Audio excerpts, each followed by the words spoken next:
she's staring at.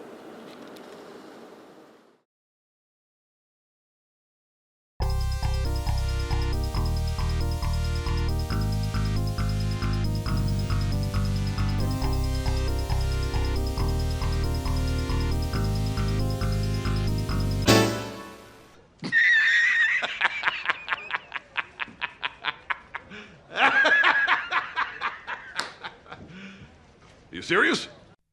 Yeah, I've had that happen once in a while. It's never fun. But anyway, 2019 was the year All Elite Wrestling became a thing, and it's still a thing today. And somewhere between then and now, they put out a video game, and that's what we're looking at today, and that's all we're talking about. So, let's go. AEW Fight Forever released in 2022 to much fanfare for various platforms, including today's subject matter, Nintendo Switch, courtesy of THQ Nordic, Ukes, and AEW Games, who mostly put out shitty mobile games nobody plays. And I bought the Elite Edition a year or two ago, never bothered with any of the season passes since then, so if there's stuff missing, that's why. But also, if there's stuff missing and I've not bothered with the season passes, then maybe I'm showing my hand a bit here. But anyway, I bought the Switch version, understanding it's not going to be the most pristine edition of the game compared to everything else. But I only had one qualifier for this game to be a success, and that is it had to be better than the god-awful WWE 2K18 game that came out years earlier. And on that front, Fight Forever is a resounding success. And the game itself is also quite good on its own terms, although there are some reservations that we'll get into. Now, this being AEW's first video game, their first proper video game that is, not counting any mobile shit, Fight Forever often runs into the same issues that most first-time wrestling games run into. Oftentimes the feature and roster set is fairly bare bones. So naturally you have to temper your expectations quite a bit no matter how much they've hyped things up. Now on the roster front, season passes and things of that nature help to alleviate that a bit should you want to buy them. But the base roster I feel ain't too shabby either. A collection of 50-ish AEW wrestlers from mainstays such as Kenny, Bucks, Moxley, MJF, Orange, the usual suspects, to the legends, old-timers such as Sting, Jericho, Dustin, fucking Big Show, and even some alumni presently under contract elsewhere such as Cody, Jade, Bunny, and of course Z-Pac Phil. As a bit of an added bonus, you also get the late Owen Hart, playable in a wrestling video game for the first time since Acclaim's Showdown Legends of Wrestling game from all the way back in 2004, which is quite a bit of a feather in this game's cap. Again, the debate of how well Owen Hart fits into this particular roster of talent is another story to be told by other people. I'm just happy to see Owen playable in some semblance of a wrestling game. Some of these wrestlers have to be unlocked before you can play them. Some can be purchased from the shop immediately, while others require you achieve certain conditions before you can buy them from the shop. And of course, DLC packs you can buy to expand the roster further, should you want to, that is. Otherwise, there's the good old Create a Wrestler feature, which is not nearly as deeply detailed or option-filled as one would like, but still enough that you could make some decent stuff out of it if you're creative enough. There's also a Create an Arena feature, which is pretty self-explanatory and functional. The match selection, at least in the base package, is nothing to write home about. It's the usual singles, tag team, 3-way, 4-way, ladder match, and casino battle royale. There's no cage match or anything of the sort, and you can only have up to 4 players at a time, which is what it is, I guess. But Fight Forever does include the exploding barbed wire death match, which they only had one match of, ever, and fortunately the bombs work in this game, apparently. There's also a Stadium Stampede mode, but that's an online-only thing, and the last time I tried to go online in this game, it crashed on me, so that's fine. I'm not much of an online player anyway. I really don't care. There's also a bunch of mini-games you could play, which are more like party games. Sheeta's Slugfest, Chip Gather, Memory, things of that nature. They do nothing for me, and honestly, space this occupies would have been better served with a couple more wrestlers or match types. But it's harmless fun regardless, and if you enjoy this sort of thing, it's a nice side diversion. Mind you, if they had a minigame where you were Mr. Brody Lee R.I.P. and you did nothing but throw papers at John Silver, I would have been all over that, but alas, it's not to be, so. Aside from match options, you have a couple modes of play. Exhibition lets you play a quick match, obviously. Online lets you play online, obviously. And then there's the Road to Elite, which is the game main story mode / season mode / campaign / whatever vernacular you prefer to use. I really don't care. Basically, you pick a wrestler, go through the wrestler lifestyle of working out, seeing the sights, doing press, getting a bite to eat, partake in some mini games and other things before wrestling your next match. What, no Twitter browsing? That's some restraint that should come into play more often, but I digress.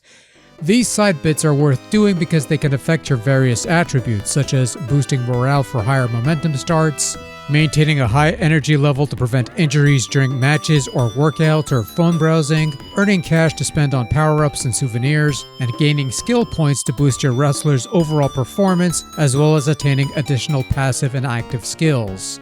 Road to Elite is divided into 4 blocks, each block comprising 3 weeks of Dynamite before the big pay-per-view event.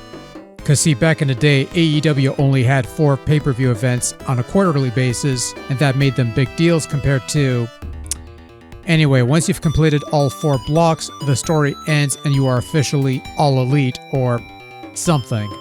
Different scenarios will play out in different blocks depending on your performance, less so on the female side but more so on the male side. Some blocks will have you challenging for titles, while others will get you involved in other stories. It's one of those cases where repeated playthroughs are required to experience all the possible story beats, some of which will earn you additional quirks upon completing them, such as unlocking a new wrestler in the shop or possibly a new finish of sorts.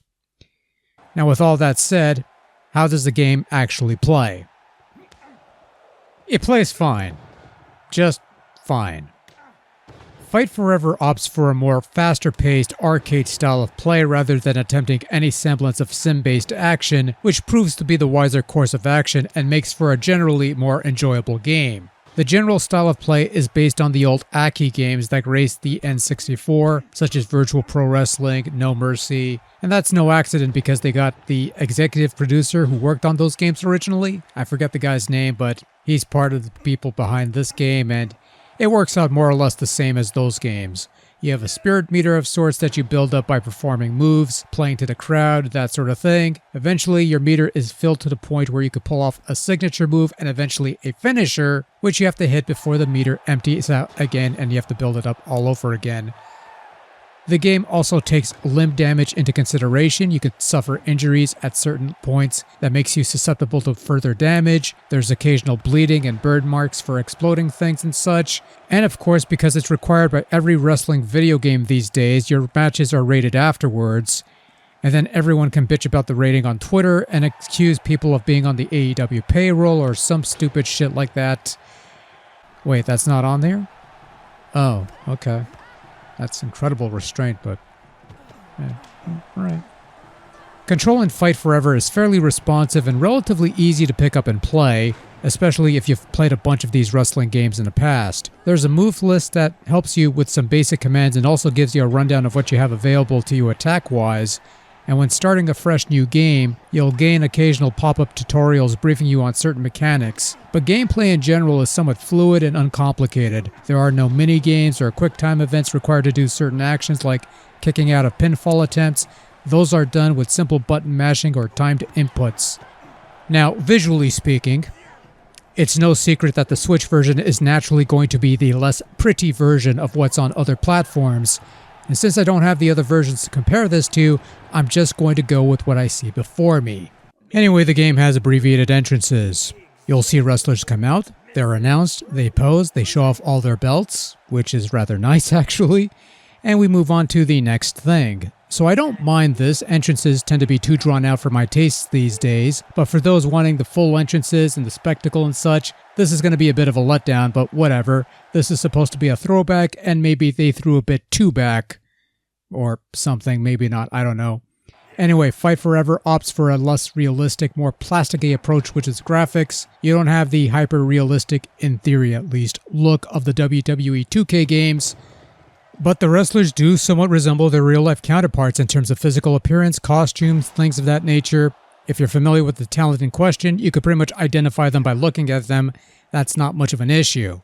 Obviously, some folks do look better than others, but again, every wrestling game is like that, so big fuss over nothing there. The roster does feel a bit out of date, not just in terms of including talent no longer with the company, but also talent still sporting older outfits or older gimmicks. The Switch version runs at 30 FPS, I believe, so it's not going to be the smoothest game, and there are a couple awkward clips and skips and lags and things of that nature that occurs every so often, but nothing that I wouldn't expect from these games normally.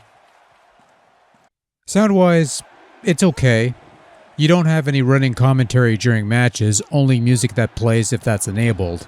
There's no voice acting during the Road to Elite mode, save for occasional dry line readings from Jim Ross, but pop-ups will often be accompanied by generic voice bites, and ring announcer Justin Roberts will do entrance calls and other bits here and there. So there is some vocal stuff to be found here, it's just not in abundance compared to the other side.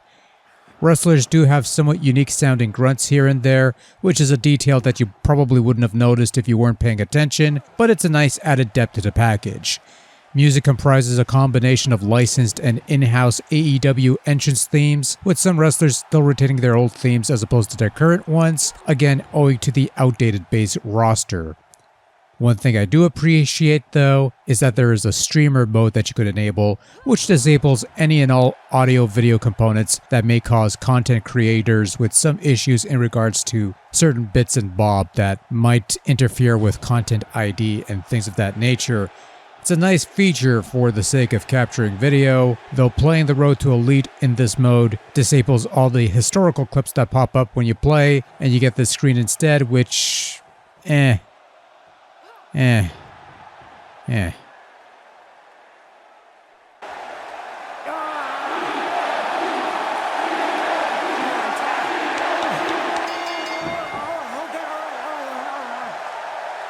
What, Phil's hurt again? Give him a Z-Pack, he'll be fine. Overall, AEW Fight Forever. I'm not quite sure if you are going to be fighting forever, as the name implies, and truth be told, I'm probably only going back to this one every so often since wrestling games these days don't hold my attention as much as they once did. But it is nice to have a modern wrestling game on the Switch that isn't a re-release, 2D retro throwback thing, or a totally broken pile of shit. And again, that last bit was my bare minimum here. But still, AEW Fight Forever scratched that wrestling itch on the Switch just fine. It was a fun game that played great despite a couple hiccups, had a decent story mode and such, and sure, it feels a bit bare bones at times, but on a whole, you've got a pretty solid wrestling game on Switch and a genuinely great wrestling game on a console that doesn't have that many great wrestling games to its credit unless you veer towards something older. Could it have been better? In many ways, sure. Is it the spiritual successor to No Mercy that some have touted this as? Your mileage will vary on that one, but for what it's worth, AEW Fight Forever is a more than perfectly acceptable piece of wrestling video game that's worth checking out if you want something different from the usual WWE fodder, and on that count, Fight Forever more than satisfies.